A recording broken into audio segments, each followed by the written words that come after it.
तो मेरा नाम राशि ज़हीर है और आप देख रहे हैं मेरा न्यूज़ चैनल जिसका नाम है न्यूज़ 9 टीवी।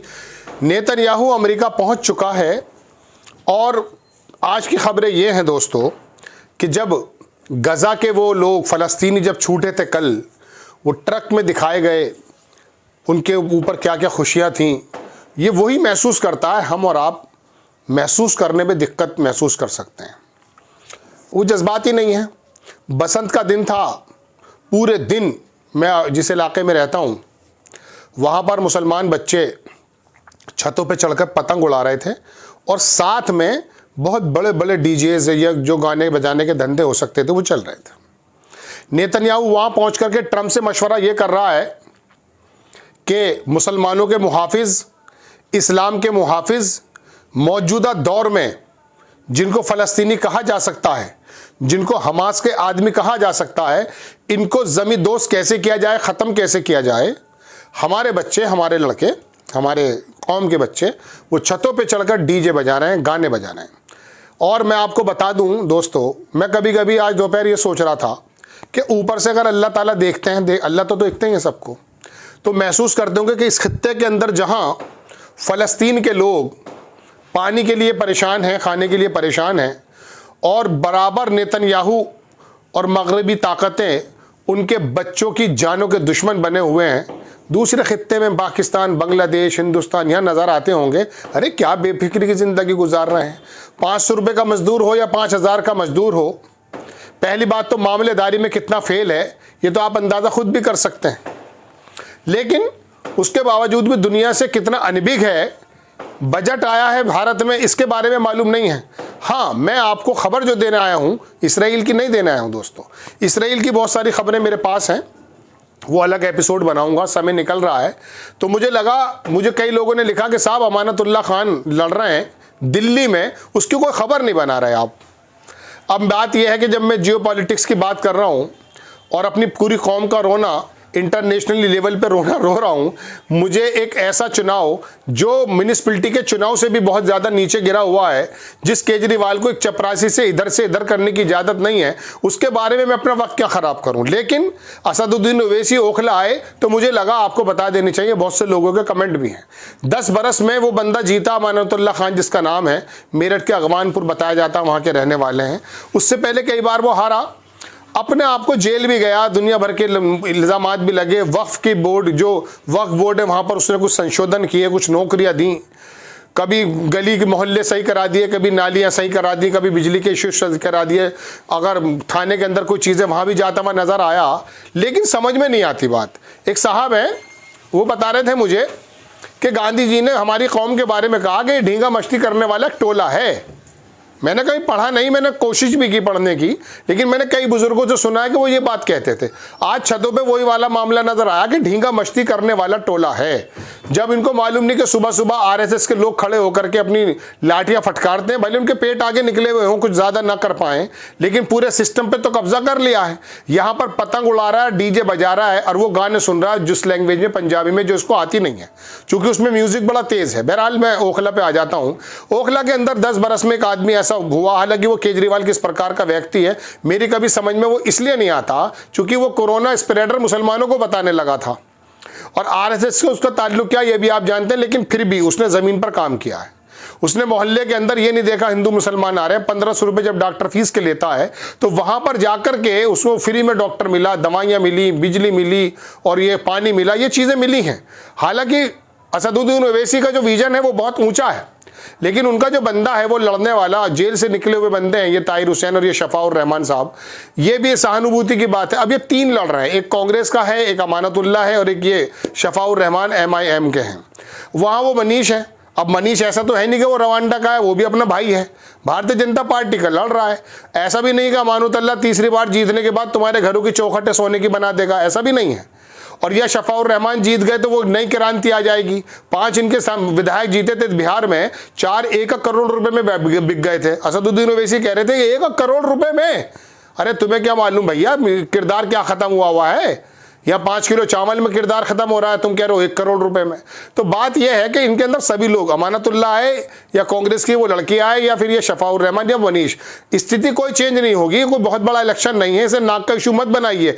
बात यह है दोस्तों कि आप भारतीय जनता पार्टी को हराना क्यों चाहते हैं?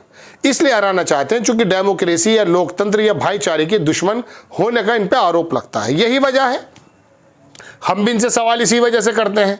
कुंभ के अंदर जब मुसलमानों को बाहर निकालने की बात कही गई है तो अच्छा हुआ वो निकल गए, वरना ये कुंभ का जो लेने वाले थे पूरा का पूरा फायदा कि देखिए हमने कुंभ कर दिखाया, 45 करोड़ लोगों को डुबकी लगा दी है, वहां लाशों के अंबार लग गए, मुसलमानों के रेड़ी राड़े होते वहां पे तो पता चलता इन्होंने कुछ काम कर दिखाया है, अब इन्हीं को बना देते। तो खुदा जो भी करता बेहतर करता है। तो इनके हाथ में तो कैसा मुद्दा है हिंदुत्व का, ये कुंभ के अंदर कोई मुसलमान की वजह से झगड़ा हो या फिर कोई और वजह हो या वो सफल हो जाए, इनको तो वोट मिलनी है।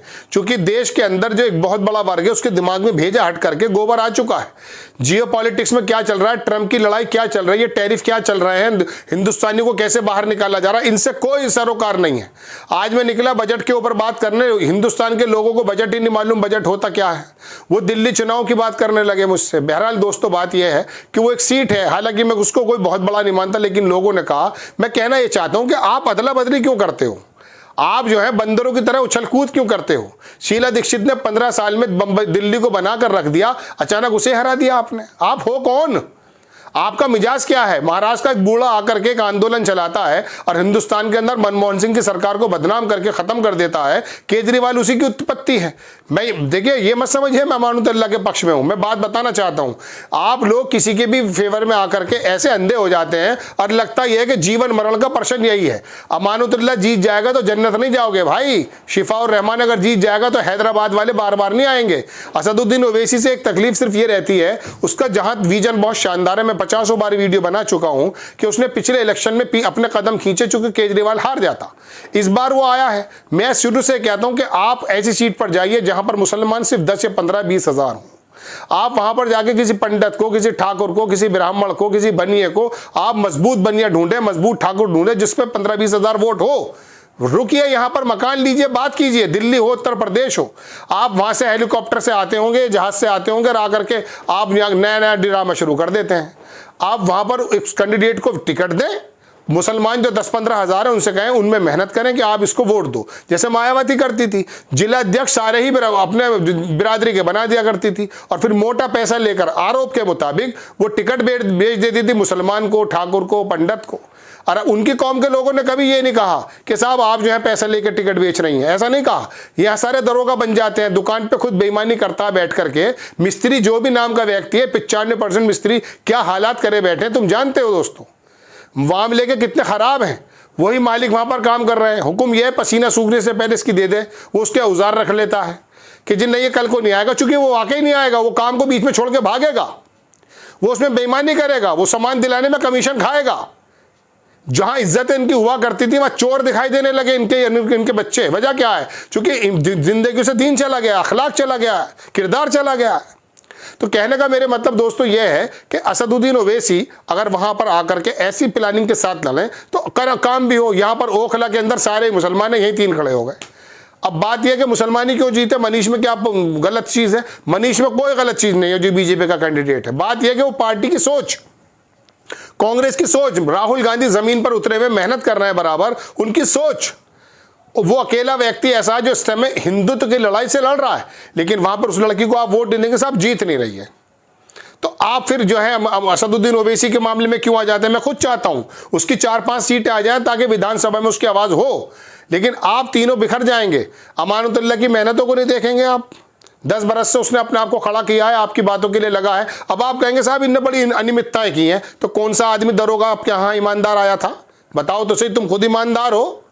नहीं है भैया। लमका में सारे 52 गज के हैं। मैं आपको अपनी बात का खबर बताने ये आया हूं कि एक सीट के बारे में मुझसे पूछा गया, तो बात तो ये मुंतशिर होंगे तो मरोगे, चिल्लाते क्यों हो? मुत्तहिद होगे तो बदल डालोगे जमाने का निजाम। हिंदुत्व की वजह से तमाम जो हिंदुइज्म का मानने वाला, हिंदुत्व का मानने वाला, वो मोदी जी को वोट दे रहा है। चाहे कुंभ में भगदड़ मच जाए या जियोपॉलिटिक्स में बाहर से निकाले जाए भारतीय, वो मोदी जी को ब्लेम ही नहीं कर रहा है, वो धर्म के नाम पे वोट दिए जा रहा है। और आप क्या कर रहे हैं? आप ये कर रहे हैं कि साहब इसके अंदर एक वोट आपके हाथ में आती है जिसकी कोई हकीकत है नहीं, उसके आने के बाद आप ऐसे दरोगा बनते हैं जनाबे वाला कि उसके बाद कहते हैं मैं निज़ाम बदल दूंगा। अरे निज़ाम नहीं बदलेगा भाई, आप इनमें से ये देख लो कौन बेहतर है जो आपकी आवाज़ उठा ले थाने में, कचहरी में और जो है नगर निगम में, वो उसको चुन लीजिए। अमानतुल्लाह ने काम किया है, उसको जिता दीजिए। शिफाउर रहमान जो मैं नहीं जानता, वो बेहतर आदमी हो सकते हैं, वो फिर जेल चले जाएंगे। जो आदमी 10 साल काम कर चुका, उसको थोड़ा तजुर्बा है, उसको थोड़ी जान पहचान हो गई होगी। मैं अमानतुल्लाह से एक बार मुसाफा मस्जिद के बाहर किया, मैं उससे मिला नहीं हूँ कभी। मेरे एक दोस्त के रिश्तेदार ज़रूर थे वो, लेकिन मैं जानता नहीं हूँ उस आदमी को।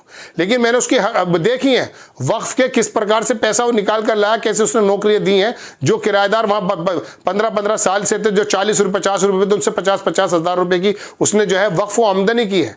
तो आपका नेता मुश्किल से बना, उसे क्यों उसकी टांग खींच रहे हो? खींच दो, कोई हर्ज नहीं है। वैसे भी पिट रहे थे, अब भी पिटोगे। मुझे लगा कि लोगों ने कहा कि बना दो, इसराइल की खबर बनाने बैठा था, मुझे ला करके ओखला में डाल दिया। लोगों के कमेंट्स थे, इसलिए मैंने बना दिए कि आप बटिए मत। जिस आदमी को 10 साल का तजुर्बा है उसे दे दीजिए। अगर शफाउर रहमान MIM के बारे में पूरी तरह से राय हो गई है तो कोई बुराई नहीं है, फिर एक तरफा मुश्तरका होकर उसको दे दीजिए। कांग्रेस का बंदा, उसको मुश्तरका, बटिएगा मत।